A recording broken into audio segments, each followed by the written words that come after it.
Good afternoon दोस्तों आज जो है हम लोग सोशल मीडिया में यूट्यूब पर मीडिया में सबसे ज्यादा क्या ट्रेंड कर रहा है। लोकतंत्र खतरे में है। डेमोक्रेसी क्या है, खतरे में है। दोस्तों बहुत कोई को पता है कि लोकतंत्र क्या है, बहुत कोई को नहीं पता है। जिनको नहीं पता है दोस्तों, आइए समझते हैं कि डेमोक्रेसी क्या होता है और ये कितने प्रकार के होते हैं। दोस्तों मैं ऐसे गणित का टीचर हूं और साइंस मेरा है, जो मैथ ऑनर्स से मैंने बीएड किया है। तो दोस्तों ज्यादा तो मैं इसके बारे में जानकारी नहीं रख सकता, क्योंकि ये हिस्ट्री की चीजें हैं। जितना जानता हूं उतना मैं समझाने की कोशिश करूंगा। तो आप लोग दोस्तों वीडियो में आराम से बने रहें और चलिए समझते हैं लोकतंत्र क्या है। लोकतंत्र को अंग्रेजी में है डेमोक्रेसी कहा जाता है। और ये क्या है और ये कितने प्रकार के हैं, इसको समझते हैं। लोकतंत्र का अर्थ होता है, लोक का अर्थ होता है जनता और तंत्र का अर्थ होता है शासन, अर्थात जनता का शासन। लोकतंत्र क्या है, जनता का शासन होता है। अमेरिका के पूर्व राष्ट्रपति ने एक डायलॉग जो है बहुत ही फेमस है उसका, अब्राहम लिंकन का। क्या है वो डायलॉग? जनता की सरकार जनता के द्वारा जनता के लिए। अर्थात जनता की जो सरकार होगी वो जनता के द्वारा ही काम करेगी और जनता के लिए ही होगी। ये डायलॉग जो है अमेरिका के पूर्व राष्ट्रपति अब्राहम लिंकन का है। दोस्तों इस देश में जो हमारे हैं उसमें लोकतंत्र के दो टाइप हैं, जिसमें एक जो होता है देश का प्रमुख का चुनाव होता है। देश का प्रमुख का चुनाव, उसमें राष्ट्रपति आता है। और एक शासन का जो प्रमुख होता है वो प्रधानमंत्री होते हैं। तो शासन के जो प्रमुख होता है वो लोकतंत्र के अंतर्गत आता है। जानिए दोस्तों, यहाँ पर लोकतंत्र जो है उसका जो शासन है वो हमारे पीएम को जाता है। अब दोस्तों लोकतंत्र के कितने प्रकार होते हैं? तो एक होता है प्रत्यक्ष लोकतंत्र और एक होता है अप्रत्यक्ष लोकतंत्र। अब दोस्तों इंडिया जो है वो अप्रत्यक्ष लोकतंत्र है कि प्रत्यक्ष लोकतंत्र है? तो सबसे पहले दोस्तों हम लोग प्रत्यक्ष लोकतंत्र को समझते हैं। प्रत्यक्ष लोकतंत्र मतलब डायरेक्ट डेमोक्रेसी। इंडिया की जो डेमोक्रेसी है दोस्तों वो डायरेक्ट वाली नहीं है, वो इनडायरेक्ट वाली है।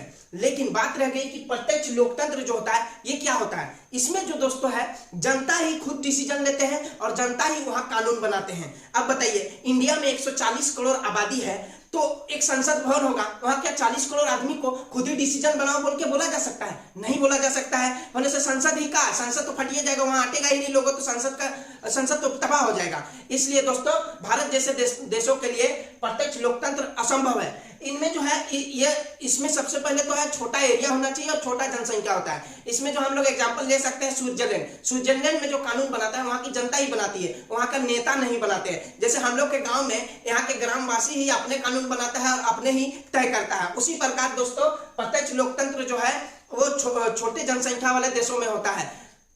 अब समझते हैं दोस्तों अप्रत्यक्ष लोकतंत्र। प्रत्यक्ष लोकतंत्र क्या होता है? तो दोस्तों हम लोगों ने इंडिया में 140 करोड़ आबादी को संसद में प्रवेश करना और कानून बनाने के लिए बहुत ही दिक्कत होगा। तो हम लोगों ने दोस्तों नेता चुनना शुरू किया। अब नेता चुनना कैसा शुरू किया? अब देखो 25 लाख में एक सांसद चुना जाता है इंडिया में। 25 लाख में अभी जो है एक सांसद 25 लाख में चुना जाता है और वो लोकसभा में जाता है।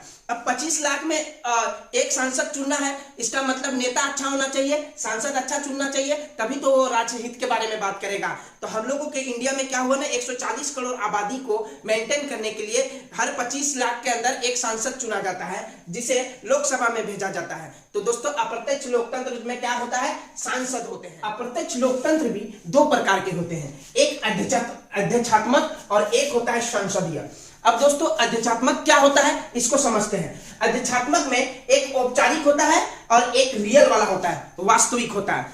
जैसे अमेरिका में दोस्तों नाम मात्र जो है, नाम मात्र भी अमेरिका के राष्ट्रपति ही मेन है और वास्तविक जो हीरो है वो भी कौन है? राष्ट्रपति ही है। इसमें जो होता है, इसमें मेन जो होता है वो राष्ट्रपति ही होता है। अमेरिका में ऐसा है। अब इंडिया में क्या है? संसदीय है। संसदीय प्रणाली कहां से ली गई है इसको याद रखिएगा, ब्रिटेन से ली गई है। अब दोस्तों यहाँ पर जो है औपचारिक रूप में कौन होते हैं? राष्ट्रपति होते हैं। नाम मात्र होता है, औपचारिक का मतलब होता है नाम मात्र होता है। और रियल में कौन होता है? वो प्रधानमंत्री होते हैं। यहाँ का जो शासन व्यवस्था चलाता है रियल में वो कौन होता है? प्रधानमंत्री होते हैं। अब दोस्तों हम लोग थोड़े से समझते हैं एग्जाम्पल से।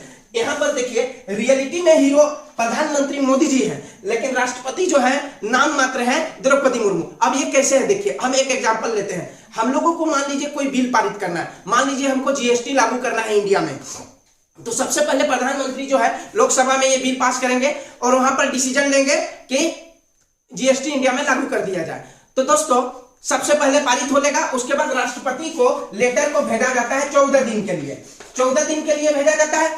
मान लीजिए राष्ट्रपति द्रौपदी मुर्मू को ये जीएसटी बिल अच्छा नहीं लगा तो वो चुपचाप रहेंगी और 14 दिन तक कुछ नहीं बोलेंगी। मोदी जी को लगेगा, तो मोदी जी को लग गया कि ये तो बिल पारित नहीं हो रहा है, तो फिर एक बार वो लेटर को लिखेंगे और फिर से 14 दिन के लिए भेजेंगे।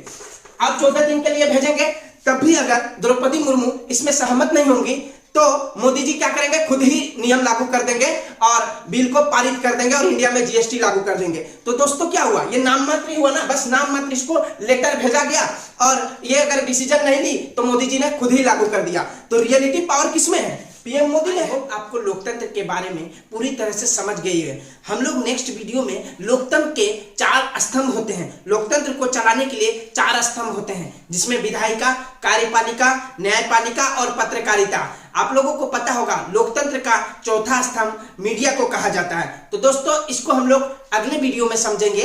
तब तक के लिए जय हिंद।